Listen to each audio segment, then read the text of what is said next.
Hello friends, welcome to my channel English easy है। मैं हूं हिमांशु सिन्हा और आज फिर हम जारी रखेंगे अपने प्रेजेंट इंडेफिनिट टेंस को।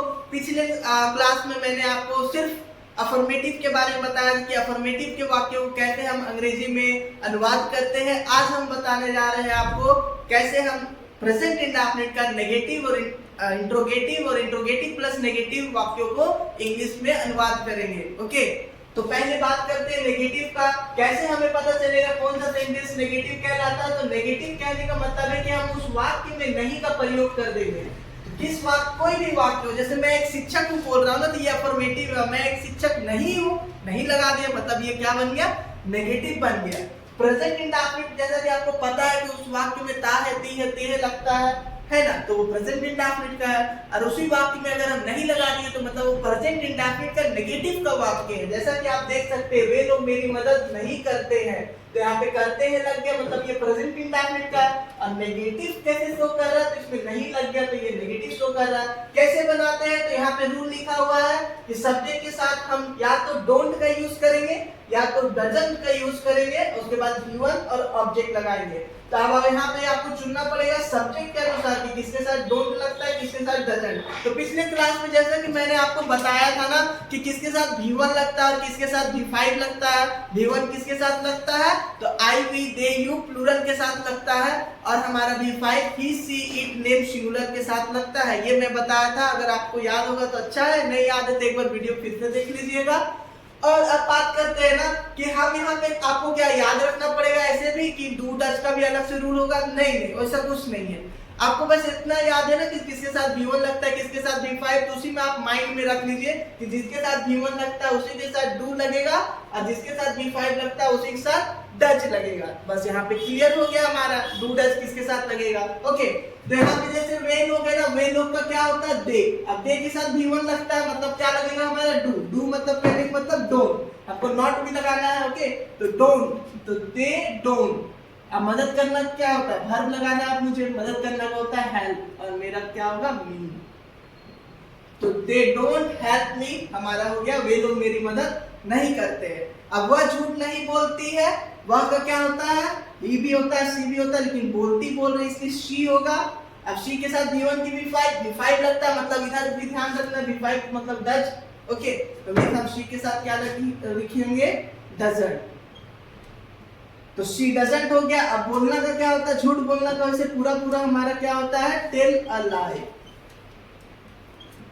तो शी डजंट टेल अ लाई मतलब वह झूठ नहीं बोलती है। तो इसी तरह हमारा नेगेटिव वाक्य में चेंज होता है। बस आपको याद रखना है कि सब्जेक्ट के हिसाब से हमको डोंट डजंट चुनना है। अब वर्ब हमेशा नेगेटिव में क्या V1 नहीं लिखा जाता है। ऐसा नहीं कि अफर्मेटिव में V1 V5 लिखते थे तो ऐसा लिखना है। कई स्टूडेंट्स गलती करते हैं इस पे, पर आप ध्यान रखिएगा V1 ही लिखाता है नेगेटिव में, इंट्रोगेटिव में, और इंट्रोगेटिव प्लस नेगेटिव में जो वर्ब है वो हमेशा V1 लिखाता है। सिर्फ अफर्मेटिव में आपका V1 और V5 दोनों का यूज करते हैं अकॉर्डिंग टू द सब्जेक्ट के अनुसार। ओके,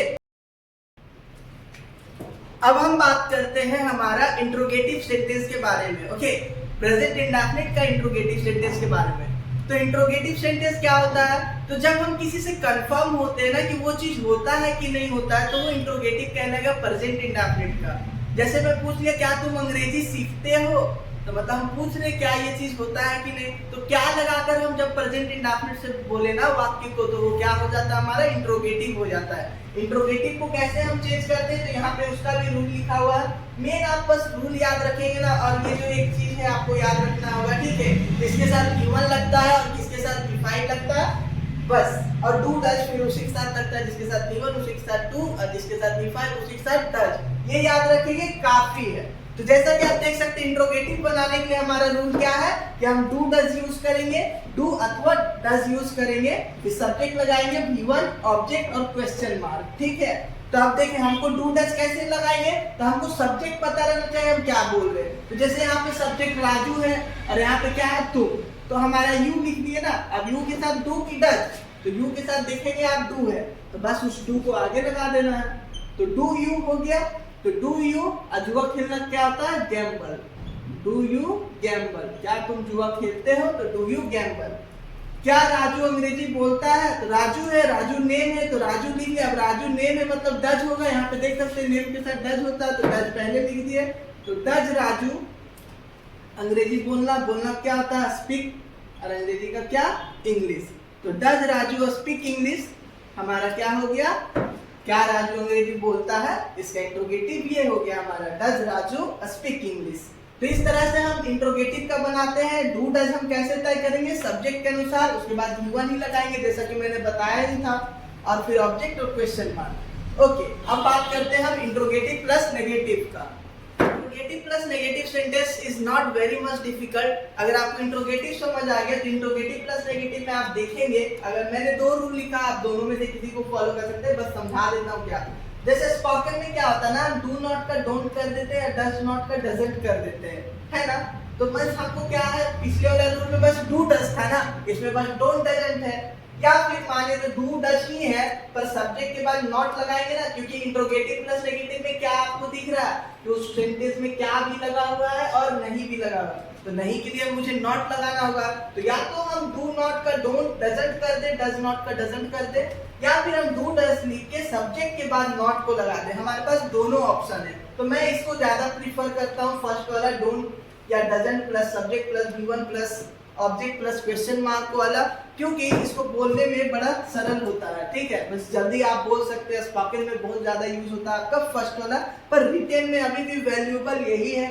एग्जाम्स वगैरह में आप देखेंगे कि इसी टाइप से लिखे जाते हैं। ओके, ये ज्यादा मान्यता प्राप्त नहीं है इसको, पर फिर भी दोनों आप यूज कर सकते हैं। Both are fine, both are 100% correct. तो हमको क्या पता चल रहा है इसमें, इंट्रोगेटिव और इंट्रोगेटिव प्लस नेगेटिव रूल में अगर हम बताएं क्या अंतर है, तो बस इस नॉट का अंतर है। या तो नॉट इधर इधर इन लोग को कॉन्ट्रैक्ट करके लिख दे, संक्षिप्त करके लिख दे, या तो नॉट को हम सब्जेक्ट के बाद लिख दे।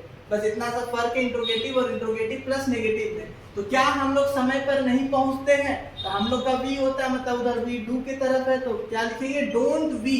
हम ऐसे भी लिख सकते हैं डू वी नॉट, है ना, पर हम डोंट वी लिख दिए। डू वी नॉट भी लिख सकते थे, ये नीचे के अनुसार है ना। तो डोंट वी पहुंचना क्या होता है, अराइव, और समय पर का क्या होता है, ऑन टाइम। तो don't we arrive on time, क्या हम लोग समय पर नहीं पहुंचते हैं। क्या वो खाना नहीं बनाती है, तो वह है मतलब शी हो गया, और शी के साथ क्या डज, है ना, दिख रहा होगा उधर, तो डजंट हो जाएगा, डजंट शी। या क्या बोल सकते हैं हम, डज शी नॉट, ऐसे बोल सकते हैं। तो डजंट शी, खाना पकाना क्या होता है, तो पकाना का होता है कुक, बनाना पकाना बहुत आर सेम है ना, एंड खाना क्या होता है फूड। तो डजंट शी कुक फूड, क्या वो खाना नहीं पकाती है। तो इस तरह से हमारा इंट्रोगेटिव प्लस नेगेटिव बनता है। अब ये चारों का प्रैक्टिस के लिए ना आप पहले एक बार रूल को एक बार अच्छा से देख लीजिए। मेरी बातें अगर समझ आ रही तो बहुत अच्छा है, ओके, नहीं समझ आ रहा तो कुछ नहीं कर सकते। आप क्या करें, एक बार पूरा वीडियो अच्छा से देख ले, रूल्स को साइड में लिख ले, अपने से एक सेंटेंस बना के उसको ट्रांसलेट कर ले। उसके बाद ना आपको डिस्क्रिप्शन में दिख जाएगा एक PDF का मैं लिंक दे दूंगा, उसमें कुछ वाक्य रहेगा, उसको ट्रांसलेट करके आप चेक कर सकते हैं। Okay, and if you have any doubt you can ask me on comment. Thank you very much for watching this video.